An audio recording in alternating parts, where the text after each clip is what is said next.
دل کی گہرائی سے عرض کرتا ہوں اب تو بڑا سخت وقت آ گیا. اب چونکہ اب تو کیمرے کی آنکھ آئی ہے تو وہ زخمی بچے دیکھے نہیں جاتے, وہ تڑپتی مائیں دیکھی نہیں جاتی, وہ سسکتی اور آواز دیتی بیٹیاں سنی نہیں جاتی. وہ آوازیں ایسی ہیں جیسے وہ رات کے سناٹوں میں چیخیں بن کے لوگوں کو جگایا کریں گی. خدا را کچھ جرم ایسے ہوتے ہیں جن کی سزائیں بڑی سخت ہوتی ہیں, جن کی معافی بڑی مشکل سے ہوتی ہے. اپنے اندر جذبہ ایمانی پیدا کریں. وہ میرے دوستو بستر پر بھی تو لوگ ماری جایا کرتے ہیں نا. اپنی زندگی رسول اللہ صلی اللہ علیہ وسلم کے دین کے نام کرو. جذبہ جہاد, شوق شہادت اور عشق رسول, یہ عناصر ہیں جو امت مسلمہ کو پیروں پر کھڑا کریں. 2 منٹ کے لیے سوچو, امت اگر اسی طرح کٹتی رہی, پریشان رہی, دکھتی رہی اور باری باری کر کے, اقبال نے کیا کہا تھا, اس نے کہا تھا وطنوں میں, انہوں نے کہا تھا کہ ان تازہ خداؤں میں بڑا سب سے وطن ہے, جو پیرہن اس کا ہے وہ مذہب کا کفن ہے. عزیز دوستو, جن لوگوں کی منزل ہوتی ہے نا, جو لوگ طے کر لیتے ہیں ہم نے کہیں پہنچنا ہے, تو پھر سفر جب کرتے ہیں نا, ہم طے کرتے ہیں کہ آج مجھے فیصل آباد, لاہور کسی جگہ جانا ہے, تو پھر رستے میں یہ تھوڑی دیکھا جاتا ہے کہ سپیڈ بریکر کتنے آئے. یہ تھوڑی دیکھیں گے کہ راہ کے اندر چنگچی رکشے, گاڑیاں اور باقی چیزیں کتنی آئیں. سفر کا تعین کریں اور سفر شروع کرتے رہیں. بس میلاد کی محافل میں اور خوبصورت جگہوں میں کوئی تلخی والا بعض اوقات کام ہو بھی جائے تو تلخ ہونا نہیں, لینا مزہ ہی ہے.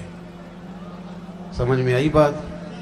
اللہ تعالیٰ آپ کو خوش رکھے, اس کا بھی لطف ہی حاصل کرنا ہے اللہ کے فضل سے.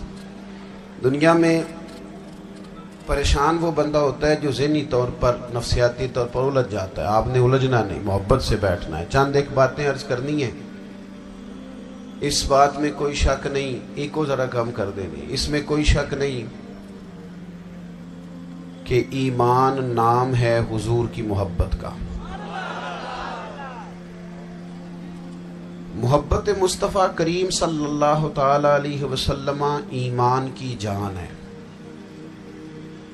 اور یہ دین اسلام کا بہت بڑا انعام ہے کہ وہ کہتا ہے کہ حضور سے پیار کرو. اس لیے کہ جب نبی پاک سے محبت ہو جاتی ہے تو زندگی ویسے ہی آسان ہو جاتی ہے. اے عشق تیرے صدقے جلنے سے چھٹے سستے, جو آگ بجھا دے گی اب وہ آگ لگائی ہے. کیا ہوتا ہے کہ انسان کے لیے زندگی آسان ہو جاتی ہے. میں نے عرض کیا تھا کہ پتہ ہی نہیں چلتا کمانڈر ان چیف کون ہے. اللہ آپ کو سلامت. ٹھیک ہو گیا جی, اب آنے دے دوستوں کو. بیٹھ جائیں جی, آپ لوگ آگے نہ ہو, پیارے بیٹے بیٹھ جاؤ جہاں جگہ نہیں. آپ اس طرح بھاگے دوڑے تو نانا, محفل میں آئیں, اس کا ادب کا خیال کریں. آپ تشریف رکھیں, بس بیٹھ جائیں جہاں جگہ مل رہی ہے. جو دوڑ کے آ رہے ہیں یہ اطمینان سے آئیں گے تو باوقار لگیں گے. اللہ آپ کو سلامت رکھے, برکت دے. ماشاءاللہ, اللہ تعالیٰ آپ کو برکات دے. اوہو, یہ اتنا مجمع کنٹرول نہیں ہوتا, کوئی بات نہیں, وہ انجی ہوتا ہے. ہر روز تھا. نعرہ تکبیر, نعرہ تکبیر, نعرہ رسالت, نعرہ رسالت. بس بیٹھ جائیں, اب تشریف رکھ, جلدی سے بیٹھ جائیں جی. آپ جو کھڑے ہیں یہ غلط کر رہے ہیں. 1 سیکنڈ سے پہلے بیٹھ جائیں, فٹافٹ فٹافٹ. فیصلہ کرنے میں اتنی دیر, لو جی ماشاءاللہ ٹھیک ہو گیا. اب آپ توجہ, بولے نہیں جی, اب بولنا سوء ادب ہے, بولے نہیں, بڑی مہربانی, اطمینان سے بات سنیں. نبی پاک علیہ السلام کی جو محبت ہے نا, وہ انسان کے لیے زندگی کو آسان کر دیتی ہے. حضور سے پیار ہوتا ہے نا تو بندہ نفرت کرنی ویسے ہی چھوڑ دیتا ہے. حضور سے پیار کرتا ہے, ہرس ہوس لالچ ویسے ہی نکل جاتا ہے. جب حضور سے محبت ہو جاتی ہے, نماز پڑھنا, درگزر کرنا, درود شریف پڑھنا, قرآن پاک پڑھنا, دین کی خدمت کرنا, حتیٰ کہ جان دینا بھی آسان ہو جاتا ہے. نبی پاک علیہ الصلوۃ والسلام کی محبت انسان کو کبھی بھی ہیں ان تقاضوں کو سمجھنا پڑے گا. تازہ دم رکھتا ہے حضور کا پیار. شرط یہ ہے کہ محبت صحیح ہو، اصلی ہو، باطن میں ہو. یہ آپ کو آپ کے ذہن کے اندر کبھی بھی کسی بدبو کو نہیں آنے دے گی، طبیعت کو تازہ دم رکھے گی، سکون میں رہے گی. لیکن نبی پاک علیہ السلام کی محبت کے کچھ تقاضے ہیں، ان تقاضوں کو سمجھنا پڑے گا. بالخصوص امت اس وقت جس جگہ پہ کھڑی ہے، آپ دیکھیں کہ اتنی بربریت اور اس جیتے جاگتے دیکھتے ماحول میں کہ جس میں ہر چیز کیمرے کی آنکھ دیکھ رہی ہے، اس میں اس قدر زیادہ اسرائیل کی جارحیت. اس کے جواب میں 2-3 تازیانے ہیں وہ سمجھنے والے. ایک ہے کہ میں کوئی جذباتی بات کروں گا، آپ اس کی تائید کر دیں گے. ایک ہے کہ پہلوؤں پر غور کرنے کا وقت ہے کہ اتنے کٹھن ماحول میں بھی اگر مسلم امہ کے لیڈر بیدار نہیں ہو رہے تو آپ کو پس منظر سمجھنا پڑے گا کہ ہم نے نبی پاک کی محبت کے تقاضوں کو نہیں سمجھا. حضور سے محبت ہے نا تو پھر نبی پاک کو تو سادہ طرز زندگی پسند ہے، حضور کو تو پسند نہیں ہے. اللہ کے محبوب نے تو دعا مانگ کے فقیری لی اللہ تعالیٰ سے. آپ کو پتہ ہے جب بندہ بہت زیادہ آسانیوں میں چلا جاتا ہے، بہت زیادہ اس کے پاس سہولیات ہو جاتی ہے، اس کا مرنے کو دل نہیں کرتا. خود نبی پاک علیہ السلام نے فرمایا قیامت کے قریب کافر تم پر جھپٹیں گے جس طرح بھوکے لوگ کھانے پر جھپٹتے ہیں. حضور کیوں، ہم تھوڑے ہوں گے؟ فرمایا نہیں، تمہیں دنیا سے محبت ہو جائے گی اور موت تمہیں بری لگے گی. اتنے بڑے بڑے بنگلے، عالی شان محلات، کس کا چھوڑ کے مرنے کو جی چاہتا ہے معاذ اللہ. نبی پاک کی محبت کا تقاضا سمجھو. ایسا نہیں کہ وہاں دولت آئی نہیں. حضور تو فرماتے ہیں کہ اللہ نے خزانوں کی کنجیاں میرے ہاتھ میں رکھ دی ہیں، لیکن میں نے عرض کیا مالک ایک وقت روٹی دینا اور ایک وقت کا فاقہ دینا. کنجیاں خزانوں کی اللہ نے دی.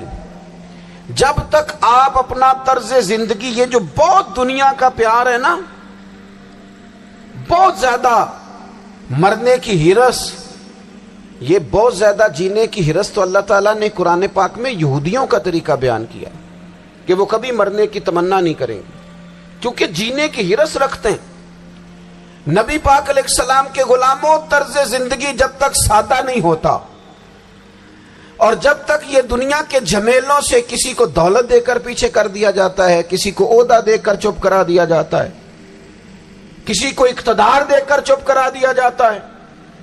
رسول اللہ صلی اللہ علیہ وسلم کے سچے غلام،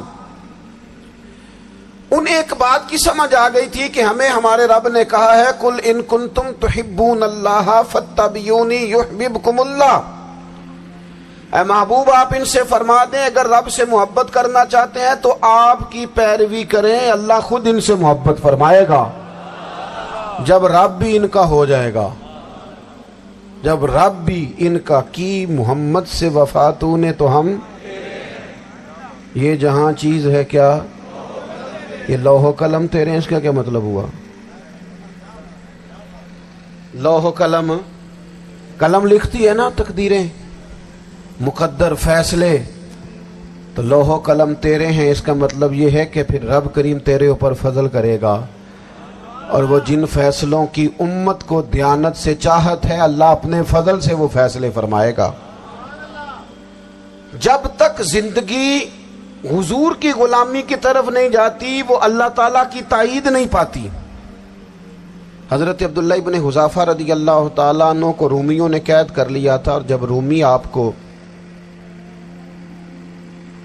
قید کر رہے تھے، پکڑ رہے تھے، جنگ میں کچھ موڑ ایسا آ گیا کہ بظاہر مسلمانوں کے قدم پیچھے ہٹ رہے تھے، تو 1000 آدمی نے، 100 آدمی نے مل کے آپ کے گرد گھیرا ڈالا اور بڑی مشکل سے آپ کو گرفتار کیا.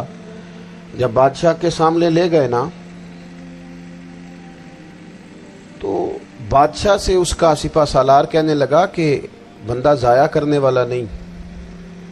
یہ بات سمجھیں آپ، ہماری طبیعت کے مطابق جو بندہ پورا نہیں اترتا ہم ضائع کر دیتے ہیں. حالانکہ اگر آپ کو مخالف صف میں بندہ کام کا نظر آئے